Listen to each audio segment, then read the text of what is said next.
Leftists blame capitalism, global warming for Mexican state-owned oil company's Gulf fire. To get a whiff of just how unserious the left is, take a look at the leftist knee-jerk reaction to a recent oil fire in the Gulf of Mexico. The sea is on fire, but some people still think capitalism can be managed. The ocean is literally on fire, but yeah, sure, we can't afford climate action.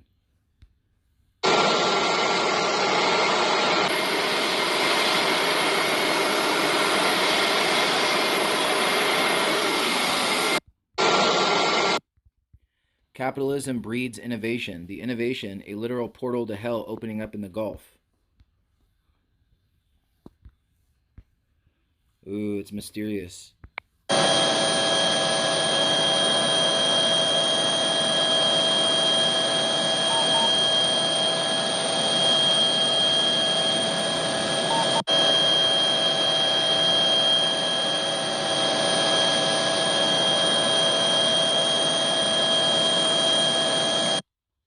It's kind of beautiful.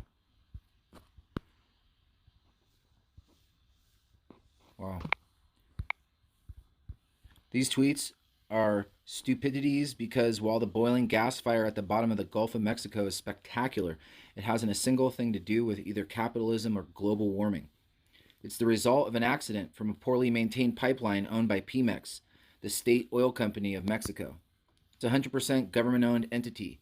It was created in 1938 based on uncompensated expropriation from private sector energy companies. State energy enterprises are never capitalist, they're socialist state entities. Mexico is worse than most of them. Even Venezuela's oil company, the state owned oil company, has some private ownership. Mexico's, though, a full socialist state creature with zero accountability to shareholders. It calls to mind that it's not capitalism nor global warming that's causing these accidents, but the hard fact that socialist state energy enterprises have an amazing environmental record. In Venezuela, we see state oil company pollution on an untold scale. While the collapse of Venezuela's oil industry and what was once the richest economy in South America are well documented, there is little coverage of the immense environmental damage being caused by the decay of its energy infrastructure. The autocratic Maduro regime is determined to squeeze whatever oil and gasoline production it can generate from Venezuela's crumbling oil fields, corroded refineries, and rusting pipelines. The situation is so dire that oil spills are a regular event in the near failed state, especially since Washington ratcheted up sanctions, preventing Caracas from obtaining the capital required to conduct critical maintenance and overhauls. Under Maduro's leadership, Venezuela's government, including national oil company PDVSA, has ceased collecting and releasing data, making it near impossible for international observers to ascertain what is occurring in the country. PDVSA data, Spanish from 16, before the national oil company stopped releasing operational information, showed that the oil spills had multiplied fourfold since '99. This was a worrying portent of what was to come, because the worst of the decline of Venezuela's oil industry did not start until 18, as progressively stricter U.S. sanctions were imposed. Aside from PDVSA ceasing to publicly report operational data, Caracas regularly attempts to ignore or even cover up oil spills. That makes it extremely difficult for neighboring countries and the international community to discern just how much environmental damage is occurring. Chevron has never conducted oil production operations in Ecuador. Its subsidiary, Texaco Petroleum Company, did not operate in Ecuador, mostly in minority partnership with Ecuador's state oil company, Petro Ecuador, which owns 62.5%. Texpet left Ecuador in '92, and at that time it fully remediated its share of environmental impacts arising from oil production. The $40 million remediation operation was certified by all agencies of the Ecuadorian government responsible for oversight, and Texpet received a complete release from Ecuador's national, provincial, and municipal governments. Chevron acquired Texpet in '01. For more than 2 decades, Petro Ecuador has been the sole owner of the operations Texpet left behind. The state oil company has greatly expanded since then. Petro Ecuador has been slow to remediate its majority share in pre-92 impacts and has amassed a poor environmental record since that time. All remaining environmental conditions in the region are the sole legal responsibility for Petroecuador. And in December 2011, Petroecuador announced a $70 million remediation program that would address the balance of the necessary cleanup. A phony lawsuit pitting Chevron for blame for the Ecuadorian state oil company's oil pollution in the Amazon fell apart after Chevron spent hundreds of millions of dollars to get the truth out. That has not just left Ecuador with state environmental pollution, it's poisoned the environment for future foreign investment. Lucky Ecuador, and since that happened, the Tricoms have rolled in. December 2018, I wrote, if there was ever an example for nations worldwide what not to do, take a look at what the socialist Ecuador has done to itself in dumping the United States and turning to align its interest in China. The New York Times has a superb, albeit stomach-churning report about how Ecuador sold itself out as a vassal of China, getting for itself a chunk dam that's already collapsing and turning over 80% of its oil production to the communist behemoth in order to pay its massive, massive debts from within. That in exchange for scrapping its military ties to the United States and skipping out on its tab with Western banks.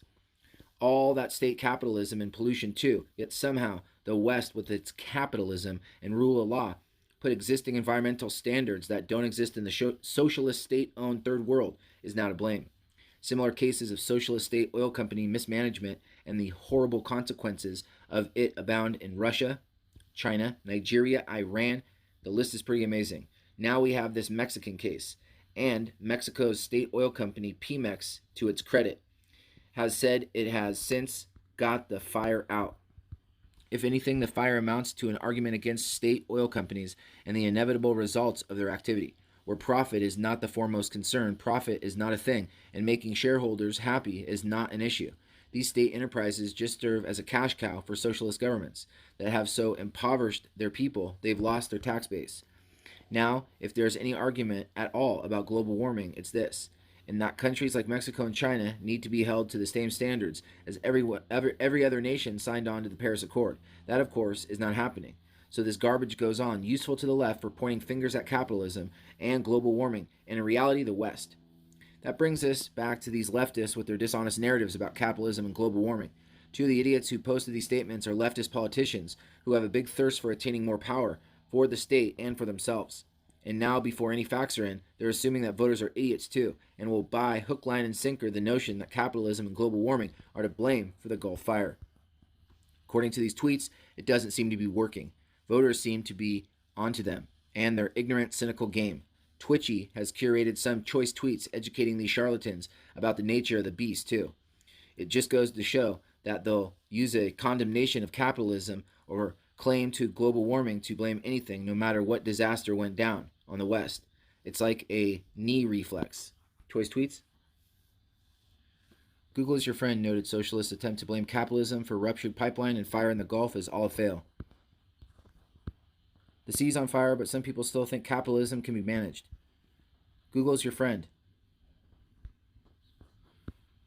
Mexico State Oil Company Friday suffered rupture undersea gas pipeline in the Gulf of Mexico, sending flames boiling up. The well is owned by Pemex, a state-owned entity formed from the nationalization of private assets. Pemex is a state-owned oil company created by the seizure, nationalization, and appropriation of all private oil companies in Mexico in 1938 by a decree of former Revolutionary General Cardenas. It's currently ranked the 7th most polluting company in the world, HTH.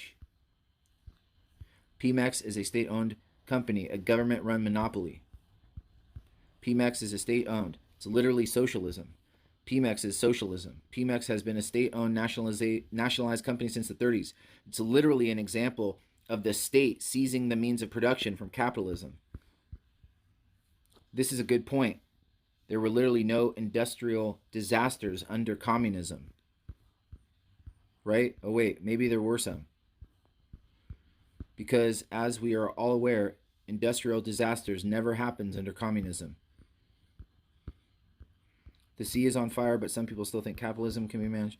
Laughs in Chernobyl. Have you ever heard of Chernobyl? Like the CCP Chinese mismanaged COVID-19, right? Keep it to yourself. ... We don't need the empire. Freedom is awesome. Try the 4th of July. Biatch. 96% of Venezuelans live in poverty, but some people still think communism can be successfully implemented. Socialism killed well over 100 million innocent people in the last century, but some people still think socialism can be managed.